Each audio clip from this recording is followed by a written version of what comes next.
Is an honourable win against Adelaide okay? Admin 3 from close to a flag is here to let us know.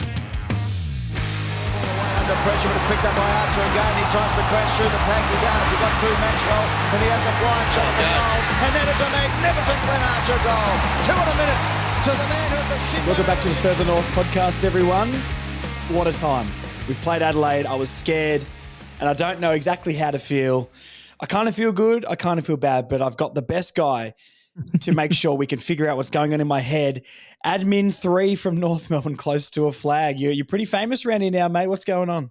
Oh, look, I think it's just a lot of shit posting. And I think especially, I'll put it this way, football's a lot easier when you're doing better. Not necessarily just winning, but just better generally. And look, I think, more of this. And I think, maybe North closer to a flag, further north, will start to get a little bit more recognition, I feel. You guys have a decent audience. I wouldn't be trying to play it down too much, mate. You're about 10 times my size. So, look, if I can ever emulate what you guys do, I'll never be as funny, though. We know my personality doesn't lend to that as well as yours, mate. You're the funny one. Oh, look, I'd like to think so. It's high praise, but thank you. All right, let's get into the game a little bit here. How were you feeling before the game? So unchanged, did you think we needed to make any changes, or you reckon with that performance the week before, you got to stick with it? I think given the performance the week before, and given it's North Melbourne, it's been that long since we've had a win that comprehensive, let alone in front of a crowd. Like 2019, Ben Brown 10 goals, the last time we won by that much in front of a crowd. And I think you don't change anything. And I think Clarko was justified in not making any changes going into Adelaide. I was bricking it personally. I was worried. It's kind of like how I felt going into gather round of last year where hey, Brisbane's the first chance we get to really test against a good side. And then we got flattened by 80 points. I was feeling the same, and my biggest worry was, and especially in the first 15 minutes of the game, my worst fears were being realised that we were suddenly 4 goals down against the Crows. Look, I was really scared going into it. Coming out of it, I'll actually ask how you felt about it because, I have some thoughts, but I'll let you sort of fill me in on how you felt on it.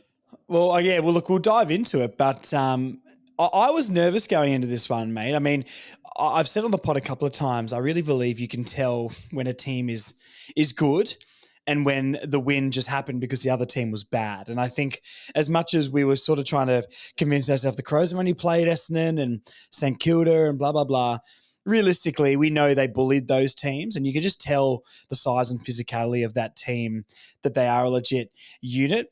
Now, I went into this thinking we can compete, and if we keep it within 3 or 4 goals, I'll be pretty happy.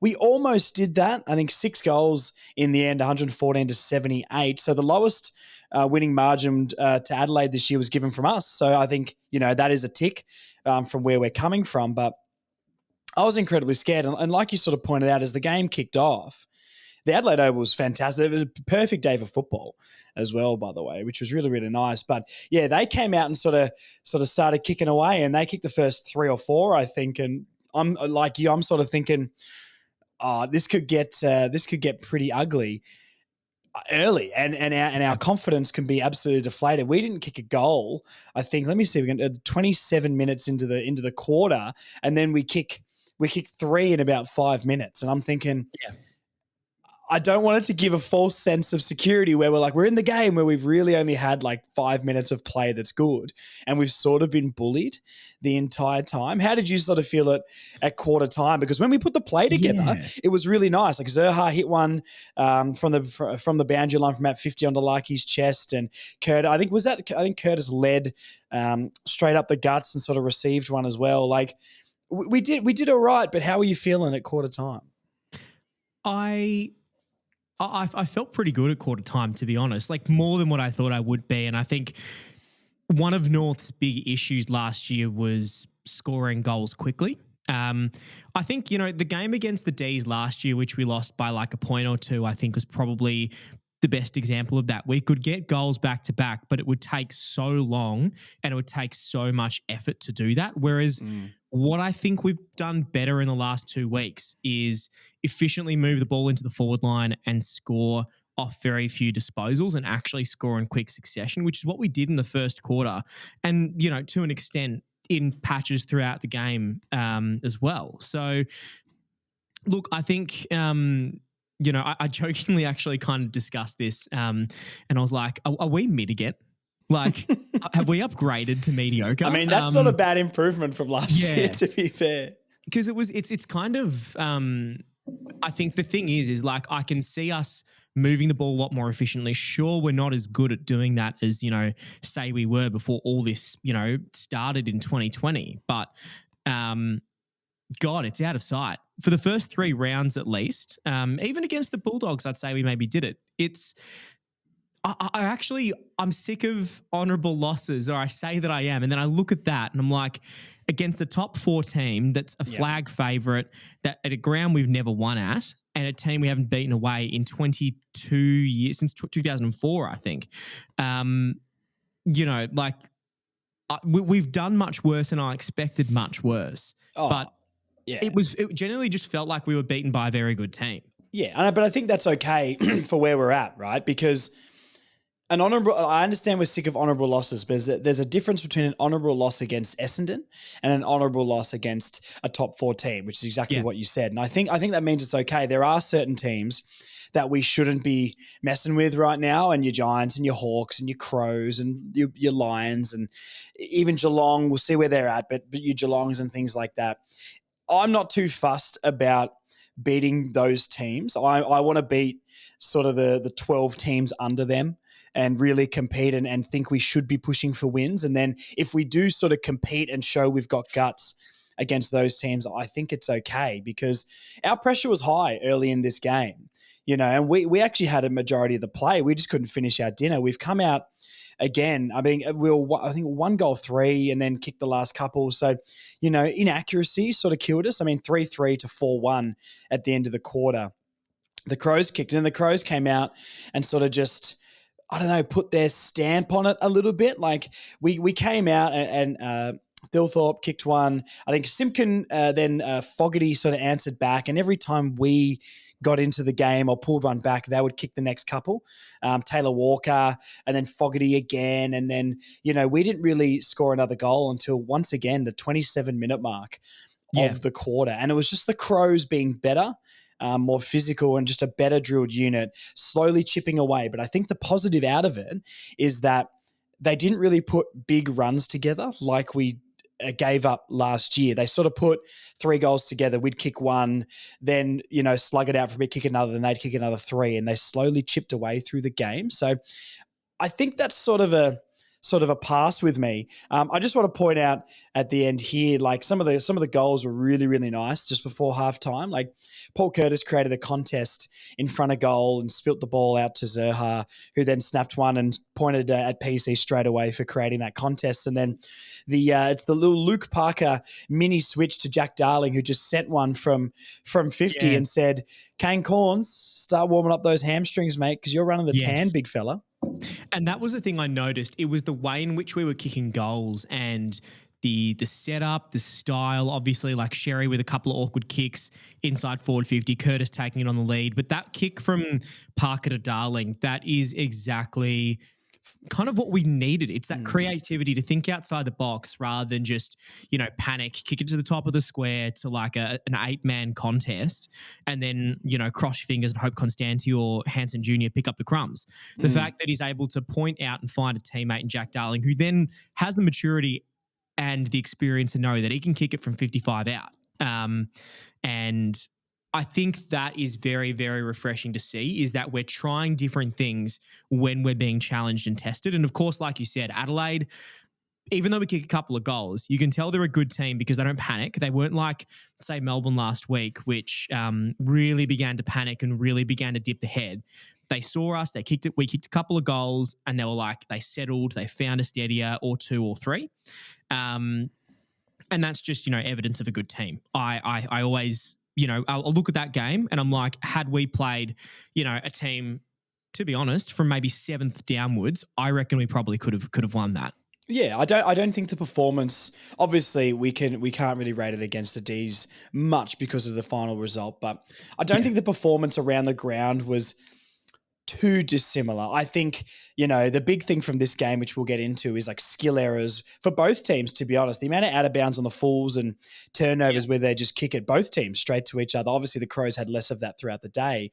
I was really disappointed in our forward 50 entry sometimes, and then the other times we were so good at it. I'm like, well, why can't we just tighten it up on average overall? Because there are times you need to dump kick it, but the difference against the D's was we would dump kick it sort of to a pocket of space and let someone go out and get it. Instead of today, our midfield, and we'll look at the midfield numbers soon, is we would just dump kick it as high as we could and dumping it straight to 20 meters out directly in front, which just doesn't work. And that's something I felt like we really improved against the D's. So look, we go into the second half, and this was sort of a quarter where we got it back within 10 points or so.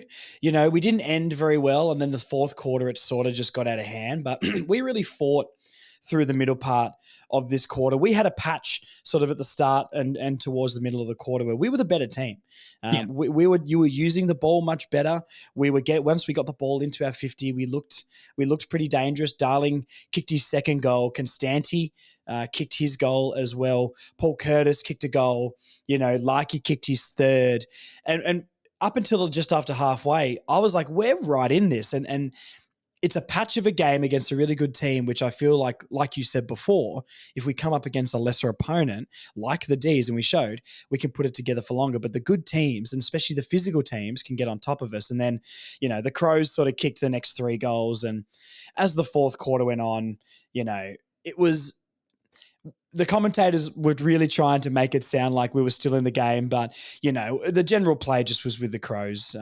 Tex was kicking them, Saligo kicked a goal, and then it just sort of got out of hand, and it was over, to be honest. But a 6-goal loss in the end, how do you feel? Because I sort of said 3 or 4 goals, we can keep it within that. I'm not too gutted by a 6-goal defeat with how good I think the Crows will be. But do you think that the 6-goal margin can be almost like a decent enough margin for where we're at compared to where they're at? Or do you think it's a little bit 2 goals or so more than you would like? I actually think 30 points is kind of thereabouts. It's actually where I thought maybe the Crows would be relative to the Saints or Essendon, who they've played previously. Because I sort of think St Kilda and Essendon, maybe Essendon's sort of on the way down based on, what I've seen. St Kilda, they always, either they talk it up or they, actually genuinely are thereabouts in the mix at the bottom end of a finals race. But, be it a mathematical chance or otherwise. So I think 30 points is probably something that I thought maybe they would be at, but the Crows seem to be very far ahead of the competition. So I think 30 points or 36 points is more or less where I expected it to be honest. It feels like a fair result. Yeah, I think so. And I think based on where we're at too, I think as North fans, we've got to understand that what is it? Like an 8-win season is still a 15-loss season as well. And where are these losses going to come from? Almost certainly they'll come from games like this. Of course. We'll talk about next week maybe in a bit, but I think, if there are losses like this, I think, if we learn from it, if we figure out how to play against the best teams, which in patches we did, I think now the expectation going into next week and later on into the season is figuring out how to string those incredibly good patches together, learning how to adjust to conditions like Adelaide Oval, which is a very exposed, tough ground to play on. Because it's hard to really visualize it on the TV, but it's half the ground is just open to the wind. So it's a really hard ground to play on. So I think learning how to do that for 4 quarters is going to be the lesson going forward, because now we know we can do that. And I think that should be the expectation, to be able to at least string it for longer parts of the game, if not the entire match. Because if we can do that against lesser teams, we're going to be so far ahead of the comp. And I feel like that's what we did against the D's as well, was we did, once we got the momentum rolling, they weren't good enough to be able to sort of stop us. And the Crows, they're a much better outfit. Apart from maybe that first quarter where we didn't capitalize score-wise, but I thought we're on top, and the first half of the third quarter, the Crows are on top the whole time, and we were the second best team majority of the day.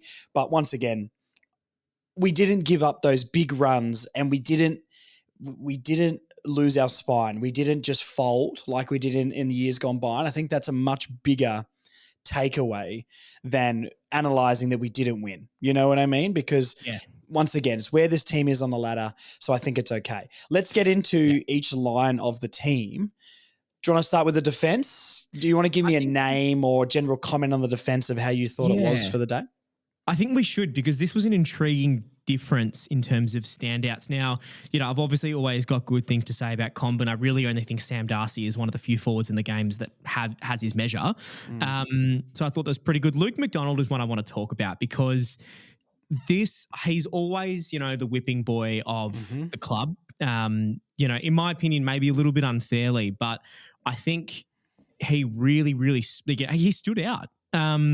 And, he was a leader without being a leader on Sunday. And I think there was a couple of really, really good tackles. There was one holding the ball, which he managed to earn, goal-saving tackle as well, mind you, when the game at the time, I think the Crows were maybe sort of getting close to 30 points up. And I think the fact he was able to do that, keep us in the game, I think was really good.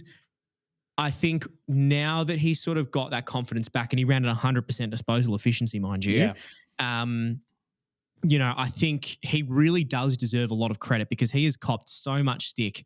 And it's kind of a bit of a shame. And I'm actually a little bit disappointed that a lot of people aren't giving him praise when he really actually mathematically had a perfect game. Running at 100% efficiency, doing some really good efforts in defense. Like, that's what we've maybe missed from him for a very, very long time. And he's again shown glimpses of it. But I really think that he deserves a lot of praise for that. Yeah, I agree. He's had two very, very good weeks. And especially with Jackson Archer going down, we were all incredibly worried about, who's going to play on any sort of small forward here. It was interesting with McDonald, because he was sort of playing off some of the bigger guys, and there was no consistent match-ups for me. I mean, Pink was on Walker majority of the game, I guess, but it seemed like we were more structured in picking up whoever was sort of free. But I felt like McDonald was playing off, their tools a little bit and allowing Comben to sort of start drifting, which I thought was really, really interesting. That was a question I had, pre-game, was how do we get Chom to play that third man up if they've got three key tools? But McDonald having the game he did sort of allowed Chom to be in the game. I think, intercept possessions here, let's just have a look. I mean, Comben 10 and McDonald 8. So 18 intercepts between the two of them. We're going to get onto this guy in a second, but Toby Pink 6 as well, Aiden Core 5, Caleb Daniels 6. These are all our, and Fino Sullivan 4. So all of our defenders doing really well at intercepting the ball. The Crows did have a lot of football inside the 50, and almost like the D's in the third quarter last week, despite the consistent entry from the opposition, we held up as a unit really, really, really well, which in past years we fold. And I think the big challenge is with North, we've had historically quite an undersized defence. Like, I think the teams that we always get found out by, almost always, are the Adelaide Crows, Sydney and Carlton. Like, three teams that, have always had very big forward lines. And even now lately, the Western Bulldogs, obviously, again, I always say the addition of Sam Darcy because he's an alien. But I think, it was really pleasing to see now that we've got a bit of size in there, and even some of those, medium-sized defenders like, Toby Pink. He's not the biggest, most bulky guy, but now he's actually, gotten more experience at the top level, having come from the Sandful, and knows a little bit better how to work against those bigger forwards, and really sort of, simplify his game, just, know his role, I guess, and just know how to do it properly. So, yeah, you're right. And as well, like, that's the thing. I think we have traditionally wilted under, under the pressure of contested footy and contested marking contests. But this year, it's really felt different. It's really felt different. I see us going into big pack marks or one-on-one contests, and I back us every time. Obviously, Crow's a different story, but still, I think we did pretty good there. No, I completely agree. It is a massive, massive difference. Our problem is getting it out of there. Let's talk about Caleb Daniel quickly. I think he had the most disposals, 33 for the day, 22 kicks, 11 handballs, 9 marks, 81% disposal efficiency.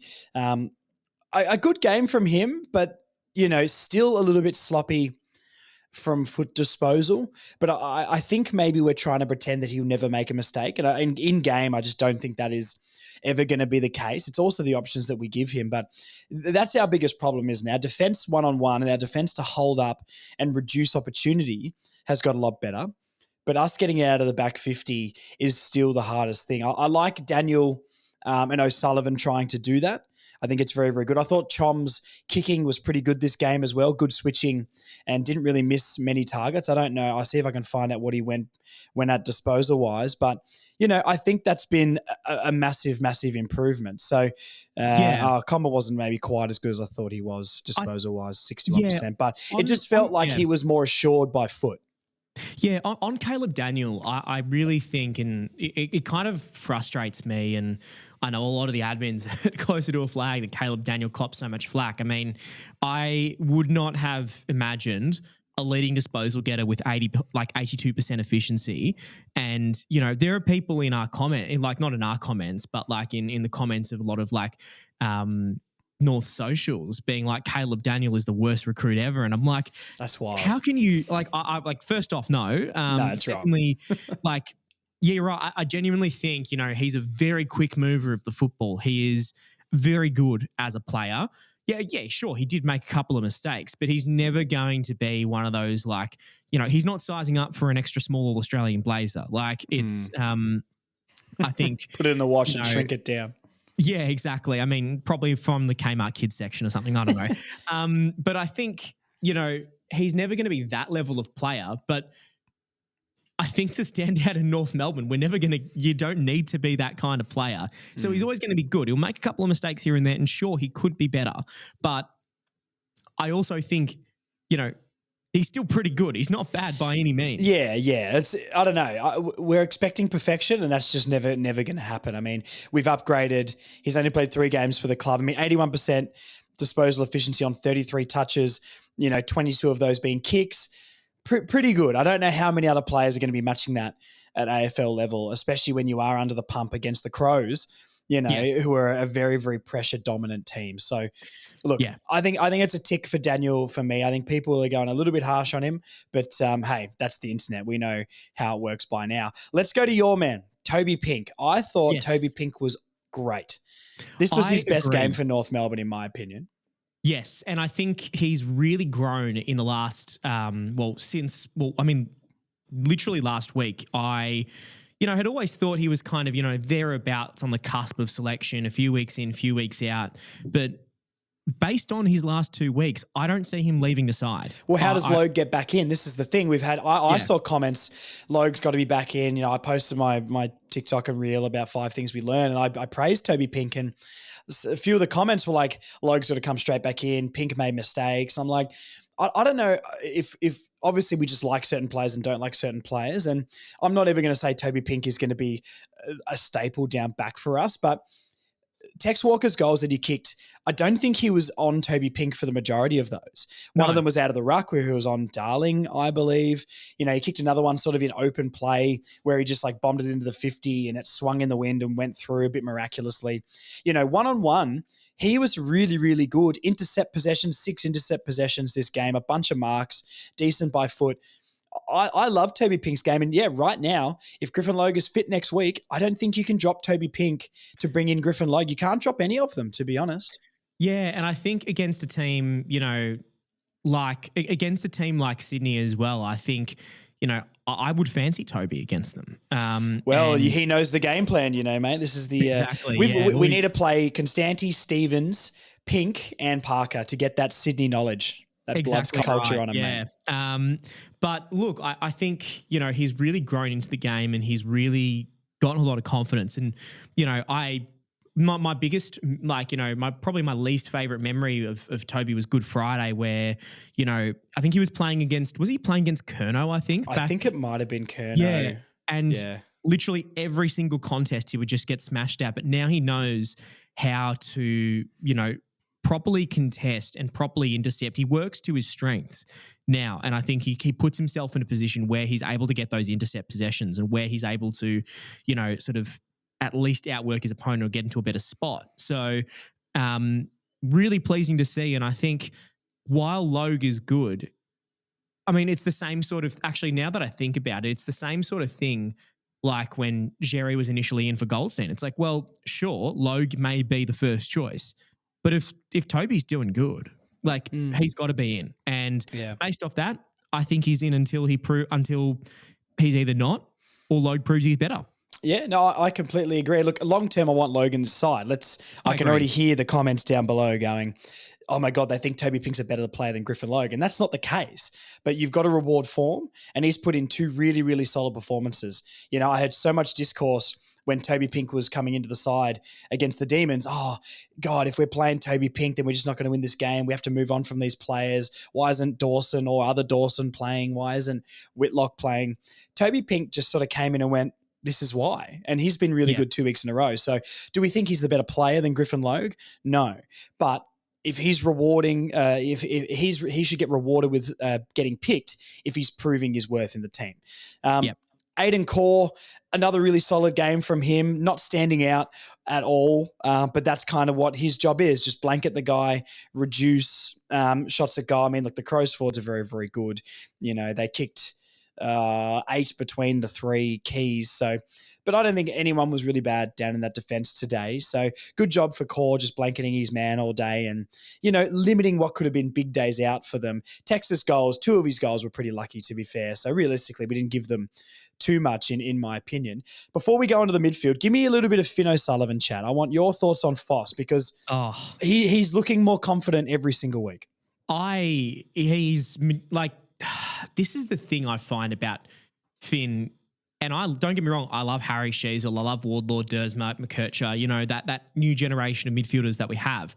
But Foz has a level of maturity and game sense that I actually think, you know, he doesn't have the ball skills of Sheasel, for example, but I think he has the maturity and ability to read opponents, you know, the ability to shake and back tackles that I will actually die on this hill. I actually think he's better than Sheasel at it. He's more physically strong. Yeah, Sheasel from raw ability is, you know, I think streaks ahead of him. But I think, and his ability to read his teammates is fantastic and I think better.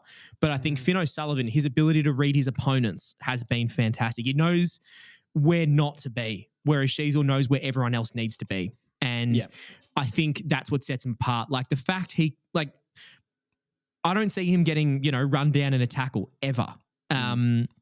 Just got a bit of pace behind him too, and he's good at opening the game up off halfback as well, but offers a physical upside that maybe Colby didn't when he played back there as well. And I think this was the best Colby game as well for the year. But I'm loving Finn O'Sullivan. He always creates a contest as well, and he always brings the ball to ground. So I think he's slotted in pretty well down there. And once again, we could talk about Hardemans and Godas when he's fit and that sort of stuff, but I don't really know how he comes out of the team.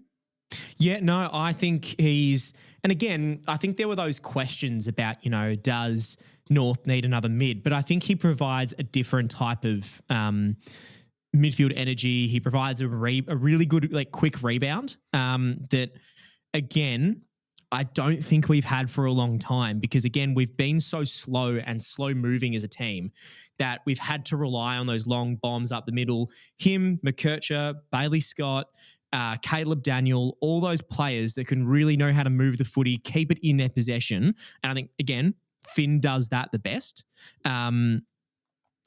I think that's exactly what we need to be able to do those quick corridor passages to move the ball instead of, you know, 15, 20, even 25 disposals per goal, reducing it to like 5 or 6. Like to be able to do that, I think is, you know, really exciting. And again, it's only round 3 and we'll reserve our judgment for later on in the year. But from what I've seen so far, honestly, yeah, fantastic in terms of his ability to read his opponent. Yeah. The only player maybe for me that wasn't great on the day in the back line was Darcy Tucker. Beaten in round contest. Didn't look as strong around the contests. I don't know. He's that guy that will forever be on the fringes regardless of what he does. And I don't think he was all right last week and he's sort of all right every week, right? But he's the guy now that I'm looking at and going, Hardeman, Goda especially, or Zach Fisher, depending on who. Zach Fisher apparently got hurt in the VFL, so who knows where he's at. But he's the guy who's probably, for me, at the most threat of going out of the team. Now, Clarkson doesn't seem to ever drop him, but he's probably the one, just to touch on super quickly, that, I didn't really love his game. I didn't think he added much to that back line. And I don't know. I think when we can get a guy who can contribute more, Goda would be my preferred, because he'll give us that run and disposal off half back as well, and another option for that while giving us size. I would like to see Goda in this team over Darcy Tucker sooner rather than later. Yeah, and I think it will only take one blinder from like a Goda, Hardiman, those types of players to really like lock him out of the side. And I think that's kind of inevitable. But for the time being, obviously, a half back line and a half back flanks have, for some reason that's a cursed position for us. I don't know what it is. We can never get someone injury free on the half back flank. And we just seem to be cursed there. But I do think the second we get that right, I think Darcy might be sweating a little bit, because, he's always kind of, you're right. Like, he's sort of at the top end of a VFL selection, but the bottom end of an AFL selection. So, he's kind of there when no one else is, when no one else is able to be there. So, look, I think it'll take, I think once all those players are fit and firing in the halfback flank, I think he's probably out of the side. You're right. He was a bit disappointing. He was okay in the first half, I must say. He was okay, but that's it. He was okay. But you can't back up bad moments with some of the turnovers and not sticking some tackles that he did with an okay performance. If you're balancing it out, like Chom, right? Chom had a couple of clangers last week where he dropped the ball, dropped the ball and the goals were kicked against us. But then he backed it up with taking 10 marks in the back line. And you can excuse those sort of things. Caleb Daniel's the same. He make up with a couple of turnovers for, actually disposing it really well and opening the game up. But Tucker does the negative, but doesn't back it up with anything super positive. He backs it up with okay, solid play, but I'm not sure that's quite good enough. Yeah, and I think that's sort of, just that's the expectation. I think it's not, something to applaud, I guess, in the most respectful way possible. Yeah. Hey Josh, hey Marnie, Jen here. Well, that wasn't that bad. In years gone by, we would have lost that game by over 10 goals.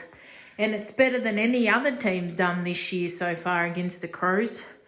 But we've got to stop turning it over coming out of our back line. It kills us every time.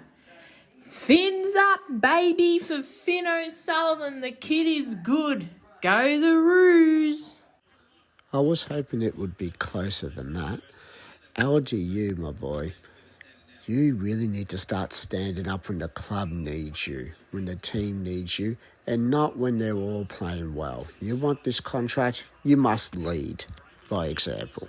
Hey Josh, Jared here from Tassie. Just hard watch today. Hard watching that Adelaide defence just kind of choke all our ball movement.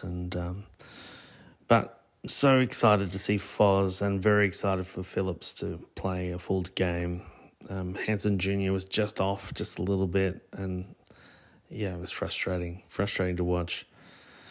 We just needed a few things to go right and we would have been good. All right, let's go to the midfield. Midfield. There's a few things I just want to say about the midfield really, really quickly. I'm going to get some of the disposal numbers up here. Now, if you look at the stats, and I'll read out a couple of these stoppage stats to you in a second. So we lost the hitouts 35-44. We lost the clearances for the day 43-40. But we won the centre clearance 16-12, but lost the stoppage clearances 31-24. So, it's a slight edge to Adelaide. But watching the game, and you tell me if you feel the same. On the eye test, I didn't think that we were even matching them in the midfield. And I believe it's because our clearance numbers, and this has been every single week, maybe bar the Ds in the second half last week, our clearance numbers are good, but our efficiency out of the clearance is bad.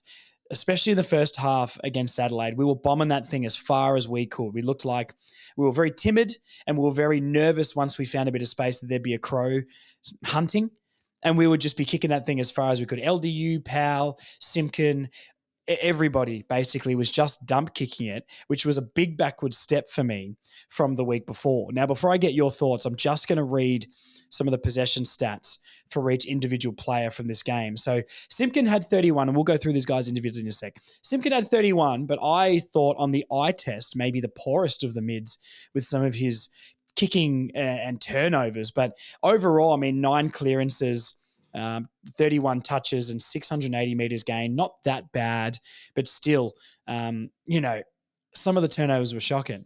Harry Sheezel, 26, but pretty anonymous all day. Tom Powell, 21, pretty anonymous all day for me.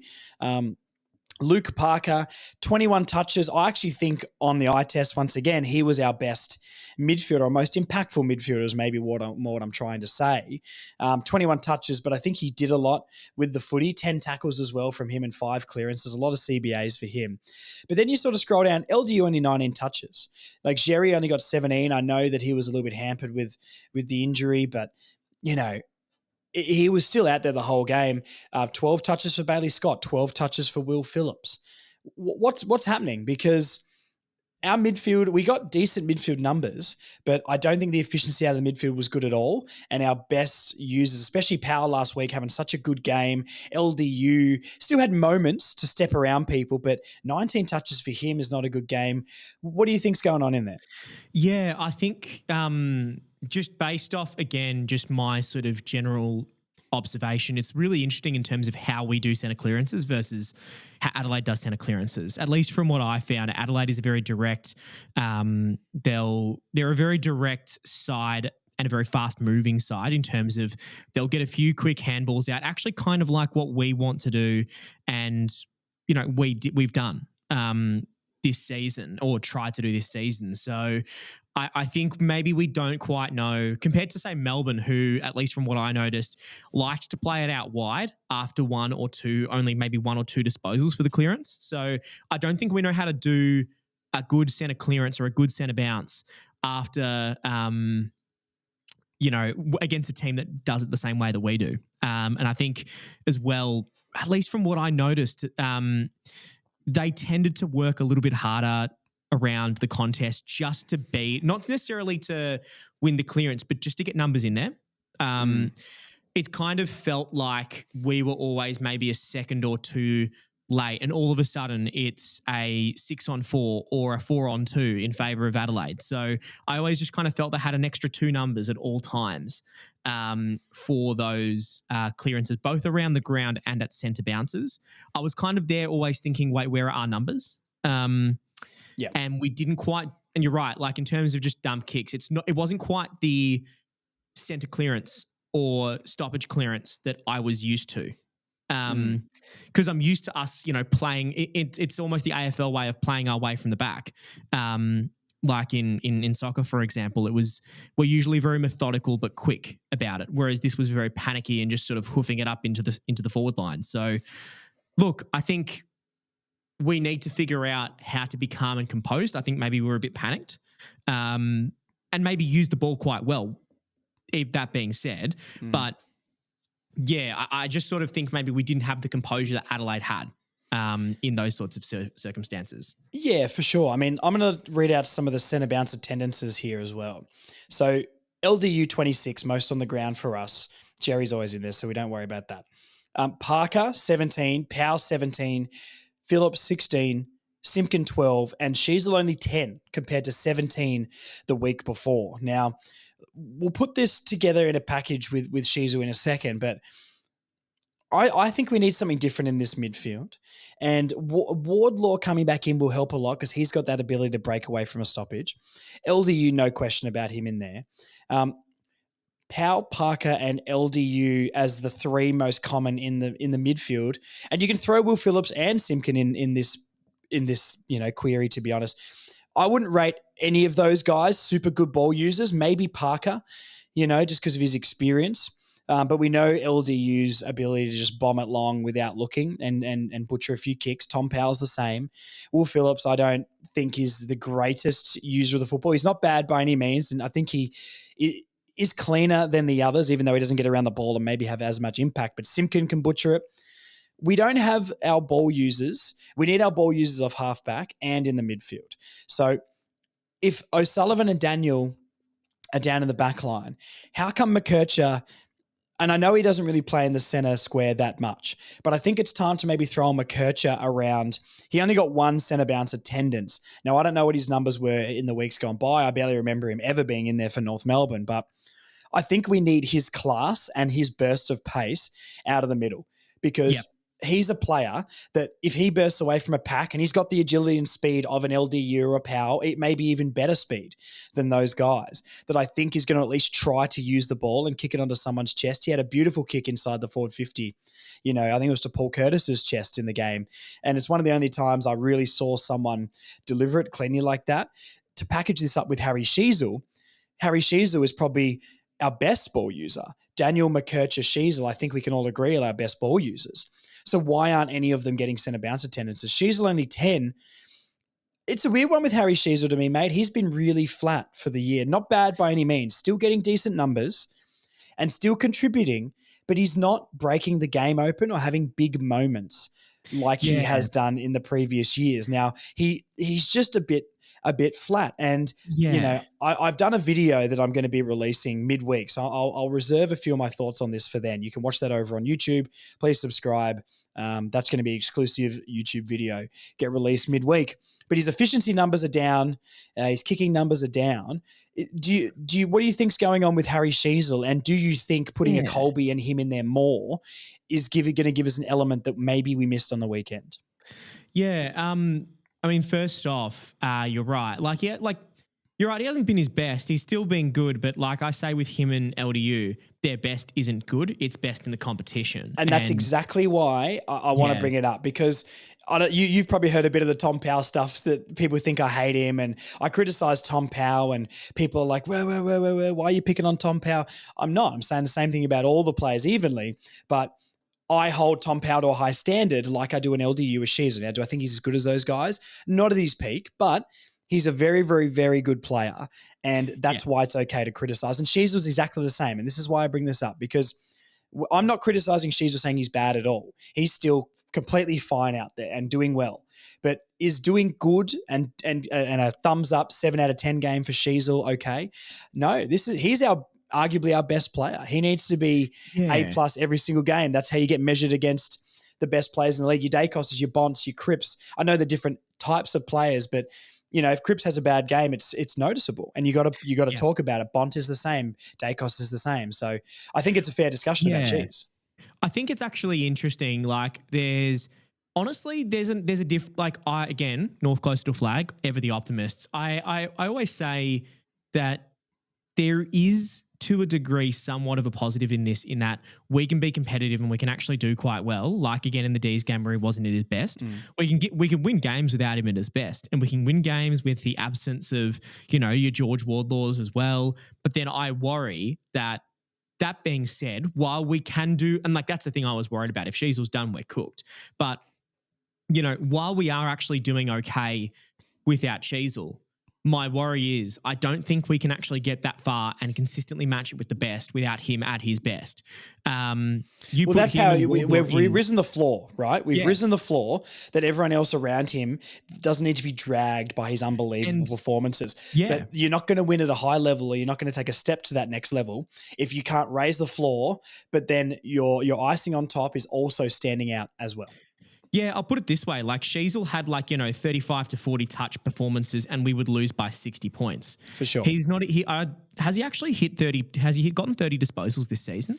I think once, yes. I think, maybe did he have the Bulldogs? I think he did. I think against the Bulldogs he got 20, 26 today, which is still today or yesterday, whenever the game was. But yeah, I think, let me just check his stats against the, because I'm pretty sure against the D's he did. Harry Sheezel, 28. Maybe it was the first game against the Dogs. It was the first game where he got 31. Yeah. But, he's had close to, if not 40 touch, games, and we'd lose by that much. So yeah, I think it's indicative of us, and I'm much, much more comforted by, the bottom 10 players rising rather than having one or two standout players, because they're not the ones that will consistently win games. It'll be those bottom 10 rising. But again, like you said, his best is not just good, and without his best, I don't think that we long term can grow and succeed and consistently push and make finals every year. Then we end up like where Carlton is right now. And I mean this with again the utmost respect. It's kind of like you sort of said. If Cripps is missing, it's really noticeable. Yeah. And too often, and you know, I would actually say some Carlton fans maybe would agree in that, like, you know, or maybe other teams as well. When their best players are not firing, those are the seasons that they miss finals. Those are the seasons that they maybe don't do as well. Like if, you know, Bont isn't firing for the Bulldogs, you know, they just miss out on finals. If obviously, you know, Collingwood has been flying right now, but if the Dacos brothers weren't up there, I can guarantee they'd be sort of finishing that 9th or 10th position. Like those are the sorts of players that really elevate you to the next level, get you in finals consistently, maybe even top 4 consistently, like in the case of match winners. Collingwood. So I think what we will always be a mediocre club if we don't have the likes. And again, it's weird that I'm talking like this because now I can actually sort of see a future of progression. You can see where it's going, yeah. Club.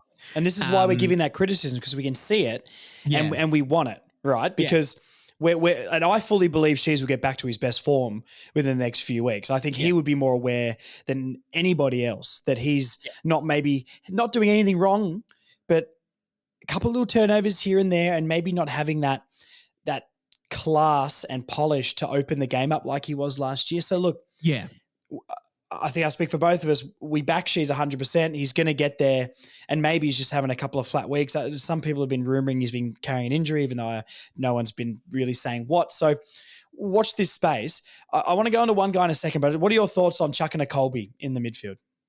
I would like that. Again, like you sort of said, very quick mover. I think about his run against the Gold Coast Suns last year at least twice a week. I think, you know, that sort of movement, and again, we saw it against Melbourne, when we can move and win centre clearances but win them quickly, we can, and especially like, you know, not just hoofing it out of the middle. That's winning it quickly. That's not winning it well and quickly. Yeah. When you can control the footy, run it, take a couple of bounces, do some overlap handballs going into centre half forward, you know, those are the most threatening clearances. We've seen it time and time again against us. Now we're seeing us do it. And I think having someone like Colby McKercher in there will be invaluable, I think. So, you know, it'd be interesting to see if Clarko does it. I'd like to see if he can do it, Colby. But, yeah, I think it's really, you know, something that we could really benefit from. Yeah, just to give us something different, because I feel like a lot of our players are the same. And we don't have maybe the best mix of players in there. The players individually are all good, but as a midfield mix, it doesn't feel like we complement each other perfectly. You know what I mean? Yeah. So Robert Hansen Jr. got subbed off in this game. Not the best game from him. No. You know, I think he keeps his spot, and we'll give him another week because he's been really good the first 2 weeks, but just not his day. I don't think he's ever going to thrive against very physical teams like Adelaide anyway. But, you know, I think he holds his spot for the Swans.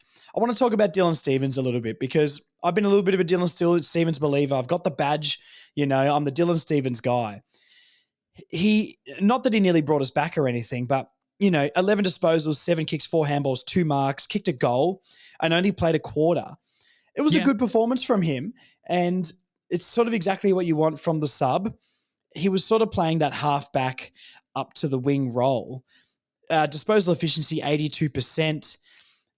I liked his performance. I just want to give him a little bit of a shout out and hope he gets another chance to play a full game. That's his kryptonite, right? We've seen him be able to do it in patches in games. And when he does, he's great disposal. He's quick. He can make a good decision, but he drifts in and out of games way too much. Performances like that as the sub are going to get him opportunity in the seniors and hopefully to be able to play a full game. I would potentially think about playing him against the Swans with O'Sullivan and McDonald and those guys playing so well down back. I'd nearly swap him for a Tucker and maybe, you know, bring someone else in for Tucker, because Tucker as a sub, I just don't think he's going to do anything. But I'd like to see him get a full game just to see, or if not, maybe he's our super sub that can come on and change the game, because he made an impact. He kicked a goal. He pushed the ball forward. I liked what I saw from him. Not saying it's outstanding, but that's sort of what you want as a sub. Yeah, I thought he was really positive. Like you said, 11 disposals as a sub. Like 11 disposals in a quarter is always going to get praise. Like from anyone, any commentator, any pundit is going to say that's fantastic. So, look, I think you're right. I would like to see him in a full game, but I would like to see him back up a full consistent quarter as the sub or a full consistent half as the sub, consistently like he did against the Crows. I would like to see that every week before I really sort of be like, hey, maybe he's good enough to start. That's probably the thing I would say is the biggest barrier to him is just doing that consistently. I think he gets his break from an injury and him getting subbed on early. I don't think it's going to change from that. But if it does happen, then that's his big test. And if he doesn't do that, then I probably think, being the sub is where he'll probably remain for most of the season. Yeah, I agree with that. I'm not screaming for him to be in the team, but I think he's played pretty well as a sub and he was good in those practice games as well. So he's only a young player, still only 22, 23 years old. He's got attributes that we need, even though Colby moving up onto the wing makes it even harder for him. But we need ball users, and he's a ball user. He's a great disposal of the football. I think he's top 5, at the club, to be honest with you. But it's just he drifts in and out of games so much. And if he can improve on that, he can be a handy player for us. But yeah, we'll see. All right, let's go to the forwards. Give me a name that stood out to you. Who was your biggest standout in the forward line? I mean, it's pretty easy with Nick Larkey. 5 goals, 1. He didn't look like missing all day. 4 goals, 2? 5. Was it 5? 4-2, 5-1. 4-2. 4-2? Yeah. There we go. 4 goals, 2. I mean, he's still thereabouts for the Coleman medal. You can never... Leading the Coleman still. Yeah, never complain with that. And I actually, think he is absolutely a chance to win it this year. With some improved performances, we put 8 wins in and obviously he's still overwhelmingly our key forward. Darling's doing his role. He's 100%. Doing his role to keep him, to give him space to do that. One I would like to talk about is Jacob Constanti. I like him. I really like him. Growing into one of your favourites, mate. Can I just make a really quick point on Larky, and then I want to go to Constanti as well. I really liked his ability to fly the flag for our team. I know he sort of like punched someone in the collarbone a little bit, which, look, if he got a week for that, I wouldn't be shocked, which he absolutely shouldn't, by the way, but how soft it is these days. I wouldn't be surprised if they actually have a look at that. It should be a fine at most. I think it should be move on. No one got hurt. The Adelaide Crows and their flopping and staging on the weekend. I understand we got a bunch of cheap free kicks in the first half. They ended up winning the free kick count for the day. That's another comment that's been on a lot of my videos is you couldn't even win with all the free kicks you got. Well, the Crows won the free kick count for the day. But the absolute flopping from the Crows was outstanding on the day. Yeah. Just going to ground and anything. And we'll talk about a little Tristan Jerry moment later in the podcast. We won't bring that up just yet.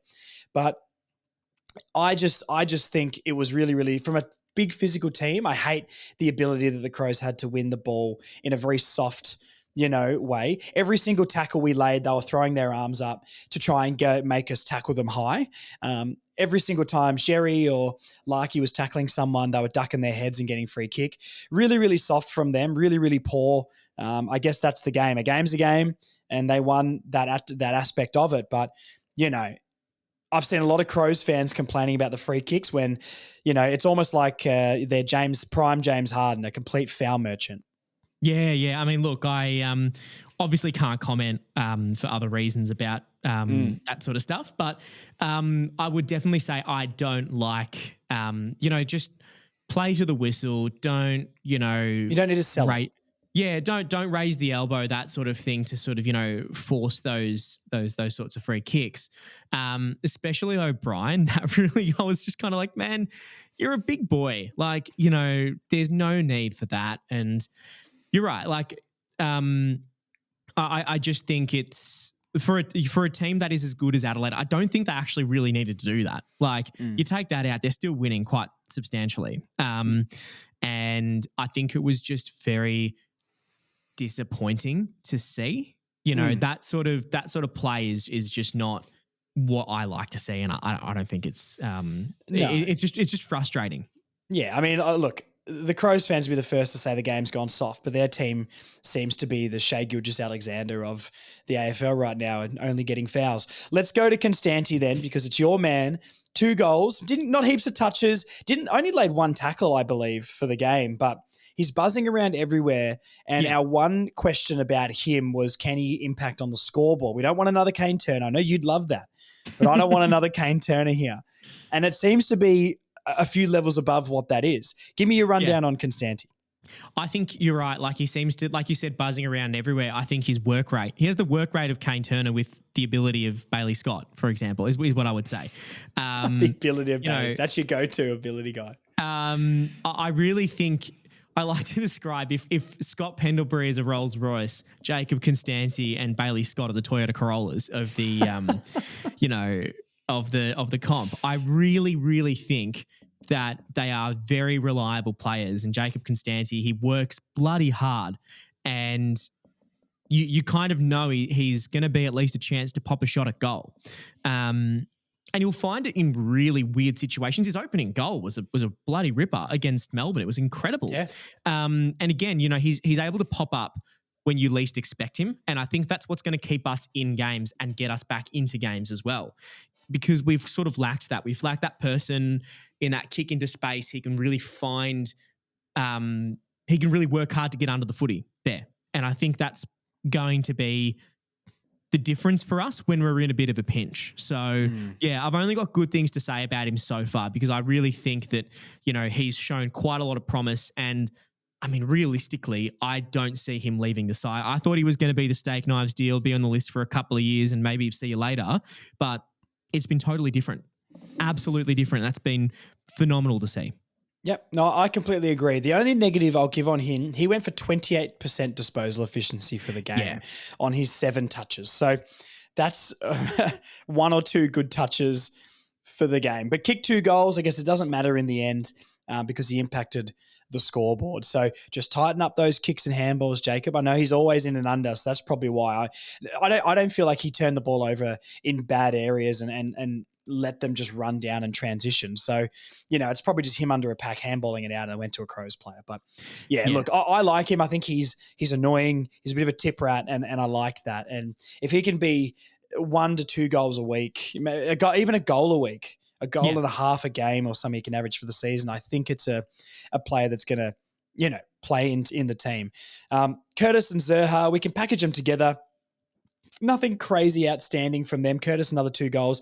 This is the thing with Curtis that I've loved this year, is even if he isn't having his best games, he's still finding ways to impact the scoreboard, where previous seasons, when he's not impacting the game, he's not really a threat on the scoreboard. He laid a fantastic tackle, an absolute dump tackle, just grabbed the guy and just ripped him to ground. He genuinely, if he was doing incline bench, that's that on a football field, because he yanked this bloke like that is incredible. Yeah, he's genuinely just dragged this bloke into the turf and buried him and gone, I'll take that footy. And he's a pretty good shot at goal. So really good job from him. I think Zerha was busy early. Kicked 1 goal from Curtis's hard work and fully acknowledged him, which I like to see. Zerha's got that twitch in his eye back, and he looks just like he's ready to belt somebody, which is really, really good to see. Just didn't really have the best second half of the game for me, but still a threat. And our forward line as a whole, I'm really, really impressed by them as a unit. We're taking more marks and getting more opportunities on goal. A lower score for us. We've been kicking close to 100 and, points a game, obviously 97, 98 in the first game and then 125 the next. So, we lowered it today, but the Crows have also been putting up near 150s every single week. So a lower scoring game in general. What do you think the key to this forward line unit is? Is it as simple as Darling is down there and it unleashes Larkey and Zerha, which then frees up Curtis? Or do you think it's just a better overall balance? What do you reckon's going on? I actually just think it's better overall. I think there hasn't been anyone in particular, I think, that's stood out more than anyone. Like, I mean, I can immediately think one thing or 2 things that every single player is doing better. Larkey obviously getting back to his accuracy, Zerha, same thing as well, but also, again, last week and this week, sort of finding more opportunities to get the footy. He's always a vibes player for me, and currently, you're right, he's got that twitch in his eye, and the vibes are kind of good for him, I think. And then, like I said, Darling's doing his job. frees up Curtis, frees up Constanti. I think that is a front six. Like, we go forward every time. I don't really like. We look dangerous every single time, and I think it's going to be on our day. We're a very hard team to beat, obviously, like we've seen, and I think that's going to be great, especially offensively. Yeah, and I think.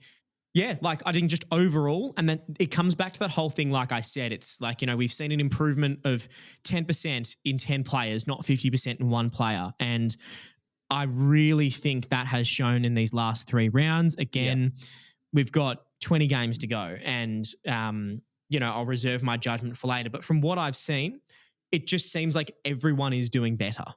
Yeah, no, I completely agree. The unit, this has been the biggest improvement for me. I was actually on the train last year of our forward line's our weakest line. I think our defense was nearly better than our forward line, with they were both very bad last year, but our forward line just couldn't kick scores. And this year it's night and day. The midfield is up and down.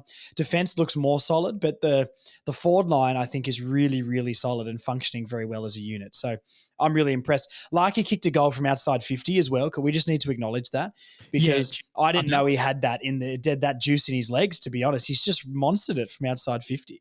Yeah, because he's not exactly the most built. Like, he's quite a lean player, and, you know, that's sort of a darling type kick. But, you know, the fact he was able to do that again, I think is fantastic. It's really good to see that he's got that in his arsenal. You know, probably prefer if he didn't do that every week. Leave that one for darling. But, you know, I think, yeah, I just think it's really pleasing to see. Just we're scoring goals in different ways. And that has been nothing short of fantastic. And when it gets into our forward line, we look like we can score. We don't just look like it's going to get passed around a little bit and it runs straight back down to the opposite end of the ground. So, no, that's really, really good. All right, let's go on to Sean Atley Club Champ votes. I've got a bit of a conundrum here, and I need you to help me sort it out. Yes. There's 5 players I want to give votes to, and I'm only giving 3. I can give more out for wins, but not for losses. Just to recap, the Sean Atley Club Champ is not just about who's the best on the ground, who exceeded their expectation the most, who had the biggest impact in moments. It's a mixture of heart and head, okay? Yeah. It's not just the definitive crunch the numbers who's the best on the ground, okay? This is more of a heart vote than a head, but that means a lot more. Larky's the 3 votes for me. I haven't really got a question on that. You know, he does really well at bringing it to ground. I think he's stronger in a marking contest now. He's not getting pushed out as much. 4 goals from 5 opportunities, or 6 opportunities. It's a really good conversion rate, and I love that he was flying the flag for us, not afraid to get physical. Any one of his teammates gets bumped, he'll go and put the elbow in a little bit and say, "Not on my watch, sir." So do you have any objection to Larky at 3 votes? Anyone else you'd throw in, or? Absolutely not. I think that's a fantastic performance, if I'm being perfectly honest. So, yeah, no, I would take that. 2 votes. I'm picking between Toby Pink and Luke Parker. Now, Toby Pink was the one I originally put in, but I really like Luke Parker's game. I've seen some discourse back and forward on Luke Parker and Jai Simpkin. These are the 2. I thought Jai Simpkin wasn't great, and I thought Luke Parker was really good. And then looking at the numbers, Parker was still very, very good. It sort of backed up what I was thinking, but Simpkin had a much better game. But I don't want to put Simpkin in the votes because I think his bad was not great at all, even though he did do some good things. Pink and Parker. I think Toby Pink's got to be in there because I thought his game was outstanding, to be honest. The goals that were kicked from Tex Walker weren't directly on him, and I think he stepped up so much in the absence of Logan. We were all scared. But do you think Parker maybe should be pushed into the 1 vote, or do you think that Parker should be 2? I think Parker should be getting the 2 votes. And don't get me wrong, again, I'm a Toby Pink lobbyist, but I think at the end of the day, look, if your opponent, again, Taylor Walker didn't score a lot of his goals on Toby, but if your direct opponent's scoring as much as they are, I think maybe that might pip you in terms of, you know, your performance. And you're right, I do think Parker was, you know, again, I always come back to that kick to darling. He's creative and he's doing things that the team has otherwise not been able to do. And he injects a type and style of play that we've not been able to do for a long, long time. So, I think he is very much deserving of it. Okay, so the other two guys are Constanti and Caleb Daniel. Just the raw numbers for Daniel and how much he works, I feel like he deserves votes. And Constanti, 2 goals. I mean, didn't do much outside of that, but maybe I'm just going off vibes for Constanti because if he kicked 1 goal and had that game, I'd be a little bit like, he was okay. So, look, I love Jacob Constanti. I'm really sorry, but I may just have to rule him out of the votes, even though he's in the top 5 Sean Atley Club Champ votes, hypothetically. Are you thinking, I kind of want to put Pink 2 and Parker or Daniel 1, but you think Parker over Pink, right? I think Parker over Pink, and I do think, I actually think Pink might be an honourable mention. I'd probably put Caleb Daniel there. That's so harsh on Pink, I reckon. It is really harsh. I loved his game. I think it's his best North game for his career. He has to get votes. Yeah. He has to. Again, this is awarded by the one and only Jay Neal. So I know, but I want your input, but I got to put my foot down sometimes, you know? Yeah. Look, make a captain's call. If Pink deserves to be in there again, I will always, I will still lobby for him. I thought you'd be lobbering for him for 3 votes. For 3 votes, Pink. Pink, mate, you're the Pink guy. Oh, I mean, in my heart, I say 3 votes. I mean, this realistically, is a head and heart award, mate. Yeah, exactly. No, I mean, head and heart, definitely Nick Lark is the 3. But okay. Yeah, I do think that Toby is. Yeah, look, I'd give him a vote. Okay. I think. All right. Larky 3, Parker 2, Pink 1, with honourable mentions to Caleb Daniel and Jacob Constanti. I'd also like to put an honourable mention just to Luke McDonald for this game. And yes, that was the other one as well, was Luke McDonald. I think he played really, really well. I feel, this is the difference with the Sean Atley Club Champ this year is, we, like you've said, everyone's got 10% better and the floor has been raised. And it's really, really hard every single week because we're voting head and hard. Yeah. It's harsh. I think apart from Simpkins' awful turnovers, I think other than that, he had a good game as well. So do we put McDonald? Oh, but Pink has to be in there for me. I was so impressed. Parker sort of did what I thought he would do, but he did it really well. Do we want to? Oh, man, this is so hard. I don't know if the podcast listeners want to listen to us just deliberate this. Are you okay? Give me a case for Luke McDonald to be in the votes, and I'll see if I can accept it because I think he was really, really good and really, really solid. And yeah, now you've said it, I kind of feel bad, but I want the other guys in there too. I mean, the way I would put it is his performance, and I mean, look, let me just grab the stats for him because I think it's something I can't get my head around is, again, 15 disposals and 4 tackles, 100% efficiency. Like, that's a real kind of engine room performance that I think, given his recent form and his more maybe medium-term form, I think that deserves a bit of recognition. If you want me to argue for it, that would be my justification. So, but then I'm feeling maybe you have to put Parker out. But he got the 2 in front of Toby, but I originally had Toby Pink at 2 votes because I think what we expected from him compared to what he delivered was almost the greater of all of these guys. Because I expect Parker to do that. I expect Daniel to do that. But I thought they were really, really good on the day. Are we going to go Larky, Pink, McDonald? That's the most eclectic mix of people, but I'd actually be inclined to say yes. Oh, man, what a twist in the Sean Atley Club Champ. This is why it's the best award in footy because we really do our due diligence here and we figure this out from the guts. So, okay, we're going to go Larky, Pink, and Parker. I know people will be upset with Toby Pink, but hey, it's my award and I really liked his game. So please understand where I'm coming from. Honourable, very, very, very honourable mention to Luke Parker, who was at the 2 votes and seemed like a sure thing, has dropped out of the race with Caleb Daniel and Constanti also being very honourable mentions. But like I said, there's only 3 votes to give. I'm not going to take the piss every week and I want to start doing 5 votes. That's not what the Sean Atley Club Champ is at its core. It's 3 votes, and this is when we definitively find the best player of the season. So, all right, Larky, Pink, McDonald, 3, 2, 1. There you go. Yep. I'm sweating. Feels weird, but I'm happy with that. Wowee. All right. Well, look, if you guys want to argue that, it's not just me. It's close to a flag as well. So you can get on them and, get in the comments and say, really? Toby Pink 2 votes? What are you talking about? We're always gonna lobby for the man. Absolutely. All right, before we get you out of here, golden helmet, the golden helmet, moment of the game. It's got to be Tristan Xerri bullying O'Brien and him running away like a 12-year-old girl, right? Either that or Paul Curtis absolutely suplexing his direct opponent.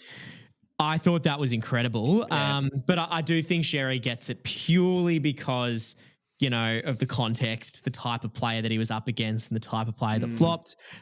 I think that takes the cake. Absolutely. Xerri just sort of went up to him and said, I believe that's Mr. Gilmore's, and just sort of and ran at him, knocked him down. And I've never seen a man who's probably 110 kilos and 6'7" run so quick. He looked like prime Daniel Wells getting out of there. We made a lot of Neymar memes about that. So fantastic. Yeah, look, you can get our thoughts from that. But yeah, no, I think that it's I genuinely think that that was moment of the game for me. Fantastic. All right, mate. Well, look, I need to go get a drink after that Sean Atley Club Champ chat because that's fully roasted me, and I was coming in here not prepared for anything but a harsh discussion, and it's even harsher than I thought. So I'm going to go take a lay down. I'm going to get a glass of water, maybe a Gatorade to replenish the electrolytes. But thank you for coming on. Hopefully you've enjoyed your time. We'll get you on here, once a month or something like that through the season to get all your thoughts. So hopefully you've enjoyed your time on the podcast, mate. Yeah, absolutely. Thanks for having me on. Bloody keen. Hopefully we can unpack, next week's game. And I think now my expectation is, and it's weird, my expectation for this week is win.